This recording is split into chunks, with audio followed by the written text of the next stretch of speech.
Hola amigos y amigas, bienvenidos a esta segunda parte del primer tema, el primer gran tema de la historia de la filosofía. Le he puesto un título a propósito, pero no os asustéis. Vamos a ver hoy la solución pluralista al problema del arjé. No os vayáis, no huyáis. No se trata de nada complicado. Lo que trato de demostrar es precisamente que las palabras o las expresiones o las frases que en principio nos resultan pomposas o difíciles, si conocemos bien los términos, son fáciles de interpretar, son sencillas, no hay que tenerlas ningún miedo. Yo voy a intentarlo, demostrarlo ahora, explicando lo que pueda sobre el tema. Pero si a pesar de ello no lo entendéis, pues me escribís y me lo decís. Bien, la solución pluralista al problema del arjé. ¿Por dónde empezamos en esta frase? Pues por el arjé. El arjé precisamente significa en griego antiguo principio. Y es lógico empezar por el principio, ¿verdad? La palabra arjé se refiere a el comienzo de cualquier cosa. En este caso es al comienzo de la realidad del mundo, pero no solo el comienzo, sino también su fundamento, su elemento constitutivo. Es decir, hay una serie de preguntas concatenadas con esta del arjé. No solamente es cómo empezó todo, sino de qué está compuesto todo, y por lo tanto cómo funciona todo, y por lo tanto incluso qué podemos esperar de ese todo, de esa realidad. Bien, ¿quién contesta hoy a estas preguntas? Pues por una parte la física teórica, es decir, la ciencia, pero también la metafísica, es decir, la filosofía. ¿Por qué? Porque ya hemos dicho que la ciencia no tiene todas las respuestas y es necesario el pensamiento especulativo racional, es decir, la filosofía. Vamos a ver a los primeros autores, a los primeros pensadores que se plantearon esta cuestión, la cuestión del principio, desde un punto de vista que podíamos llamar hoy científico o filosófico. Ya sabéis que fueron, porque lo vimos en el tema anterior, los filósofos griegos del siglo VI a.C., que ni siquiera se llamaban a sí mismos filósofos y mucho menos científicos, porque no habían aparecido estos términos. Se llamaban o eran llamados sabios, sofós. Personajes que ya son pues mito y leyenda en la historia del saber humano, como Tales de Mileto, como Pitágoras, como Heráclito, como Parménides, y los que vamos a ver hoy, entre los cuales se encuentran nada más y nada menos que los que primero perfilaron el, digamos, concepto de átomo, que es algo muy moderno, ¿verdad? Bueno, la importancia de las respuestas que dieron estos sofós, estos sabios, estos primeros filósofos y primeros científicos, no solamente están en la anécdota de lo que dijeron, de la respuesta concreta que dieron, el agua, el aire o lo que fuera, respuestas que a veces son muy ocurrentes y que además sirven de inspiración para respuestas que después se han elaborado. Pero lo importante no es la respuesta concreta, lo importante es la indagación que hicieron. Ellos partieron de un hecho: las respuestas a los enigmas de la naturaleza hay que buscarlos dentro de la propia naturaleza, en la naturaleza, y no en elementos extraños, en otros mundos, en otras entidades, en seres misteriosos, porque si estamos buscando las respuestas en los misterios, no salimos del misterio, ¿verdad?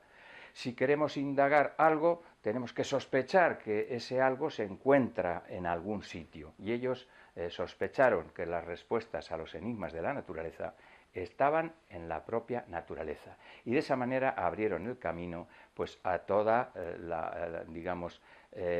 la exploración científica de la naturaleza.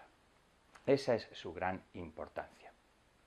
Bien, y también vimos en el tema anterior por qué lo hicieron los griegos de esta época, qué circunstancias concurrieron en ese lugar y en ese momento histórico para que fueran ellos los primeros.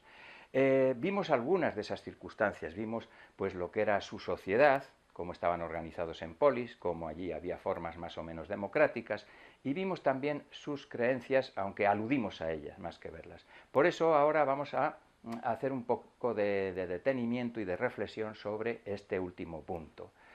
¿Qué pensaban de la realidad los antiguos griegos?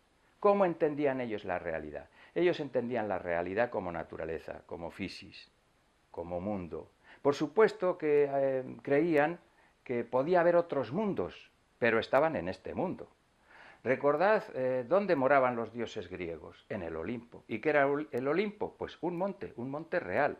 Por lo tanto, si había otros mundos, estaban en este mundo. Así pues, ese mundo, gran mundo, que contiene otros mundos, ellos fueron los primeros que lo entendieron como cosmos, es decir, como algo ordenado, algo que responde a un objeto, a una ley, que tiene una explicación interna. Dicho de otra manera, el mundo de los humanos, e incluso el mundo de los propios dioses griegos, podía ser a veces muy desordenado, pero estaba dentro de un mundo que tenía un orden, dentro de un cosmos. La importancia del cosmos, por lo tanto, es básica para el pensamiento griego, pero también para el desarrollo científico y tecnológico. Bien, los primeros sabios no hablaron solo de la naturaleza, hablaron de todo, como es lógico. Eran sabios, eran personas que eran, digamos, reputados como tales. No se dieron ellos a sí mismos ese nombre. Eran personas de prestigio, que incluso en ocasiones fueron encumbrados por los ciudadanos, o se les pretendió hacer incluso gobernadores, aunque lo rehuyeron. Su autoridad era una autoridad, digamos, de prestigio, que es la autoridad o el poder menos dañino que tiene el ser humano.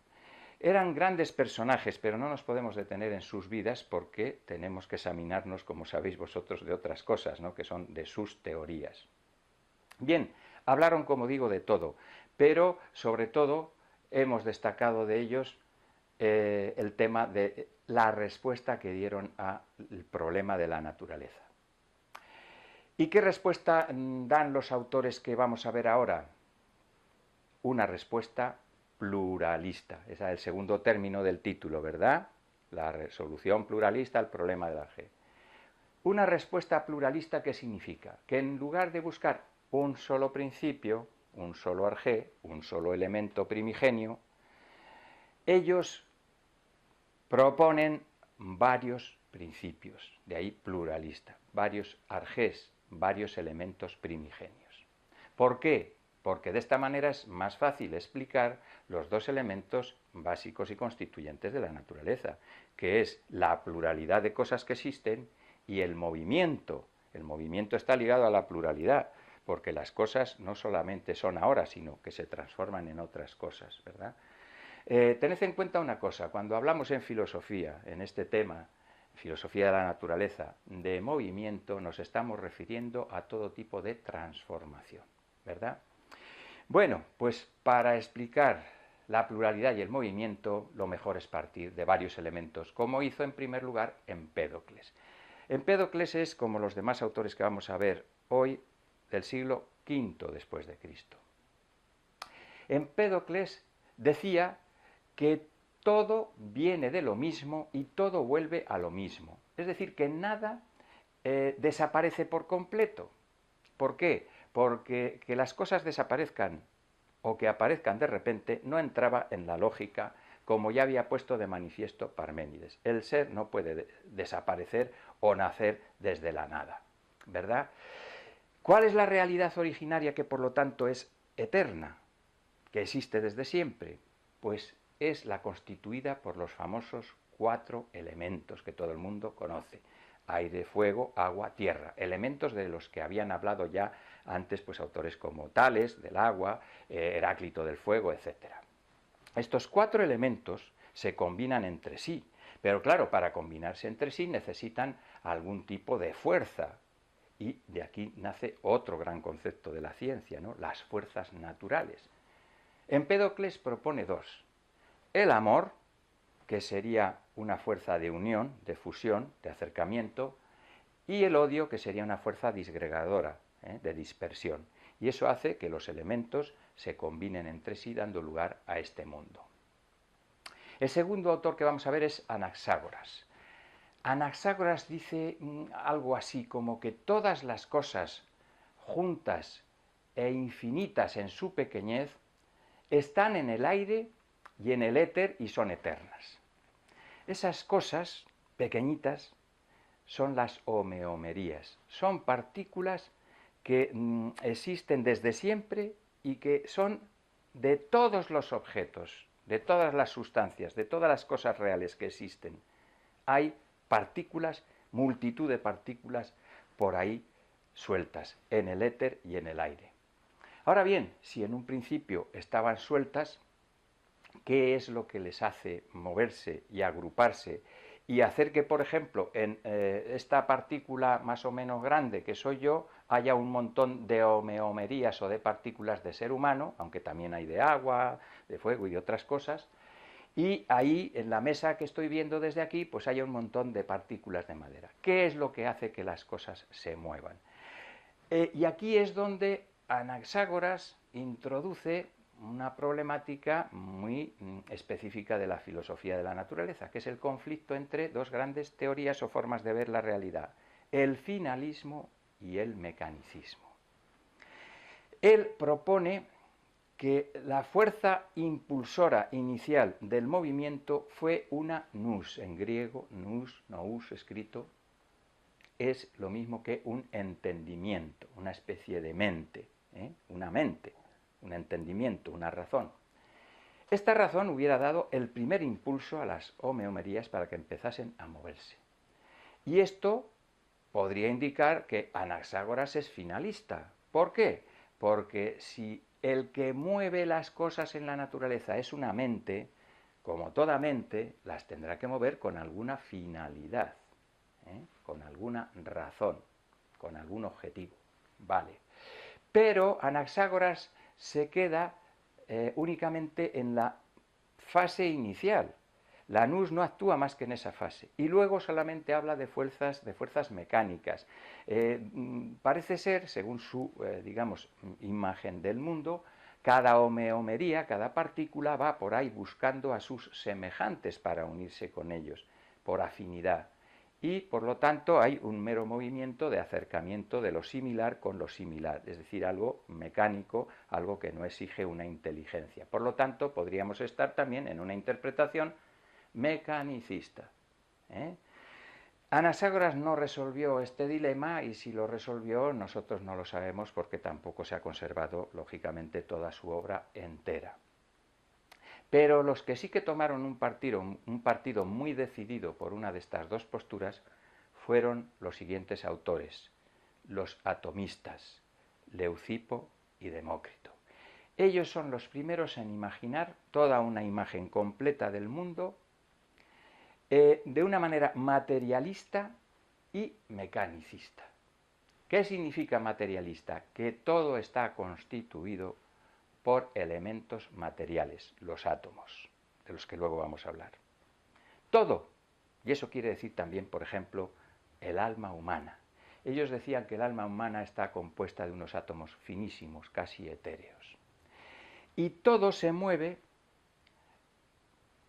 obedeciendo a leyes mecánicas, a leyes necesarias, es decir, a, digamos, elementos que están en la propia naturaleza y que hacen que la naturaleza pues tenga que moverse de esa manera, como, digamos, un motor de explosión hoy en día.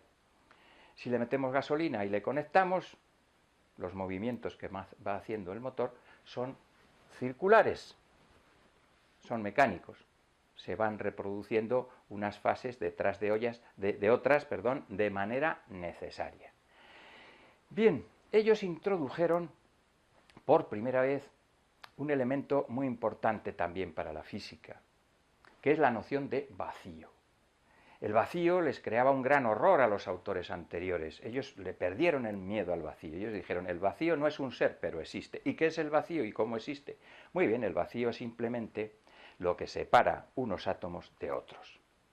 Porque si estuvieran todo el tiempo juntitos, el movimiento sería muy difícil de imaginar. Y aquí está la elaboración de su gran concepto de átomo. Átomo significa aquello que es imposible de partir en griego. No se puede cortar, no se puede dividir, no se puede fragmentar. Los átomos son partículas que son eternas, que son inmutables, como decía Parménides que era el ser. Lo que pasa es que él llegó a la conclusión de que no había más que un ser. Y ellos dicen, sí, Parménides, tienes razón. La realidad es eterna, es inmutable, pero es plural. Los átomos son plurales, son muy diversos, tienen distintas formas. Y es ahí donde está la clave del átomo y del movimiento cósmico, porque las distintas formas de los átomos son fundamentales para que estos se puedan unir o disgregar y por lo tanto crear nuevas formas nuevas por agregación de átomos. Por supuesto, su concepto de átomos no es el moderno. El moderno no habla de forma en el sentido exterior de la palabra, ¿no? Forma externa, sino que habla de estructura. Es una forma, pero una forma interna. La estructura del átomo es lo importante para la física moderna, pero estábamos muy lejos de entender lo que es el átomo en entonces, ¿no? Y ellos entendieron el átomo como un objeto minúsculo con una forma muy especial que le hace poderse unir a otros átomos. ¿Cómo se une a otros átomos? Por leyes internas, propias, por características de los propios átomos. Por ejemplo, ¿cómo explicaban ellos los líquidos? Pues explicaban los líquidos diciendo que las sustancias líquidas están compuestas de átomos esféricos, minúsculos, y por eso, si cogemos agua en nuestras manos, se escapa, se escurre entre los dedos, se mueve, es inaprensible. Bien, una idea que introducen junto con el vacío, y ya hemos aludido a ella, es la de necesidad. Las leyes de la naturaleza son leyes necesarias y naturales, frente a la idea de arbitrariedad que predominaba en el pensamiento mítico, donde las cosas sucedían y nunca se sabía muy bien por qué, a qué fuerza se había ofendido o qué es lo que había pasado allí en las alturas. La idea de necesidad es importante para indagar la naturaleza y saber que hay, digamos, cosas en ella que son regulares, que son estables, que sucederán siempre así. Y eso nos permite prever, nos permite planificar, nos permite seguir indagando en el futuro. Bueno, como veis, hemos visto de manera breve, quizás un poco apresurada, pero podéis volver a repetirlo porque esa es la ventaja de los tutoriales, las grandes teorías pluralistas.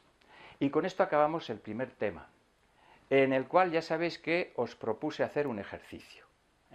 El ejercicio consistía en que en la lista doble que aparece al principio del tutorial tenéis que relacionar la lista de teorías con la lista de nombres. Ponerle a cada nombre su correspondiente teoría o correspondientes teorías. Puede haber varias teorías para un nombre o varios nombres para una teoría. Los podéis unir, claro, lo escribís en un papel, lo unís y en la siguiente ocasión yo voy a explicar el ejercicio ya hecho, ya resuelto. Y no solamente explicaré cómo está bien resuelto, sino por qué está bien o mal resuelto. ¿De acuerdo? Bueno, pues es una manera de que participéis también, pero también podéis participar difundiendo estos tutoriales si pensáis sinceramente que tienen utilidad, porque si tienen utilidad es bueno que los compartamos, ¿no? Lo útil y lo bueno hay que repartirlo, porque así se hace más útil y más bueno. También yo puedo hacerme mejor con vuestras opiniones. Pues hasta la próxima.